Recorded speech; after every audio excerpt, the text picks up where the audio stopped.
അസ്സലാമലൈക്കും, welcome back to my channel. ഇന്നത്തെ recipe എന്ന് പറയുന്നത് കോവയ്ക്ക തോരനാണ്. ഞാൻ ഇവിടെ കുറച്ച് കോവയ്ക്ക എടുത്ത് വെച്ചിട്ടുണ്ട്. നമുക്കൊന്ന് ക്ലീൻ ചെയ്തൊന്ന് കട്ട് ചെയ്ത് എടുക്കാം.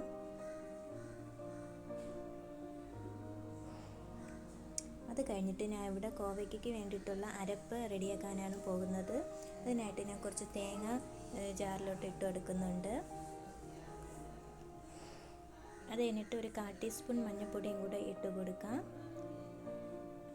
അത് കഴിഞ്ഞിട്ട് ഒരു പിഞ്ച് ജീരകം കൂടി ഇട്ട് കൊടുക്കാം. കുറച്ച് കറിവേപ്പിലയും ഒരു പച്ചമുളക് 3 അല്ലി വെളുത്തുള്ളിയും കൂടെ ഇതിലോട്ടൊന്ന് ഇട്ട് കൊടുക്കാം. എന്നിട്ട് നന്നായിട്ടൊന്ന് ക്രഷ് ചെയ്തിട്ട് നമുക്ക് കോവയ്ക്ക ഒന്ന് താളിക്കാനായിട്ട് പോകാം.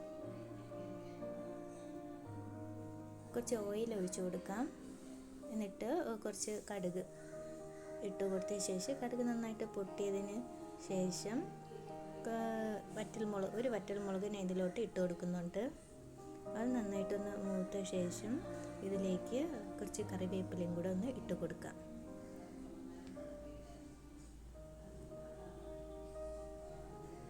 കറിവേപ്പില നന്നായി പൊട്ടിയ ശേഷം നമ്മൾ അരിഞ്ഞു വെച്ചിരിക്കുന്ന കോവയ്ക്ക് എല്ലാം ഇതിലോട്ടൊന്ന് ഇട്ട് കൊടുക്കാം. എന്നിട്ട് നന്നായിട്ടൊന്ന് മിക്സ് ചെയ്യാം.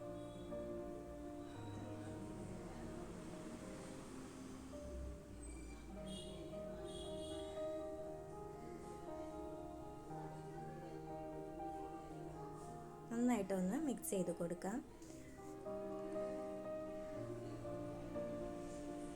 അത് കഴിഞ്ഞിട്ട് നേരത്തെ നമ്മൾ കോവയ്ക്കയ്ക്ക് വേണ്ടി അരപ്പ് റെഡിയാക്കി വെച്ചിരുന്നില്ലേ, ആ അരപ്പ് ഇതിലോട്ടൊന്ന് തട്ടി കൊടുക്കാം.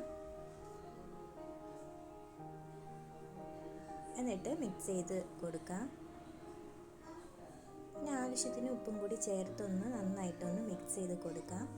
കോവയ്ക്ക് അങ്ങനെ ഒരുപാട് അടച്ചൊന്നും വെക്കേണ്ട ആവശ്യമില്ല.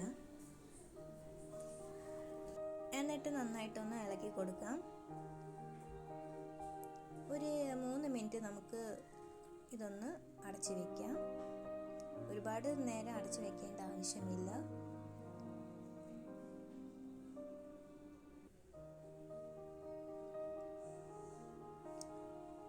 മിനിറ്റ് ആയിട്ടുണ്ട്. ഞാൻ തുറന്ന് വെക്കുകയാണ്.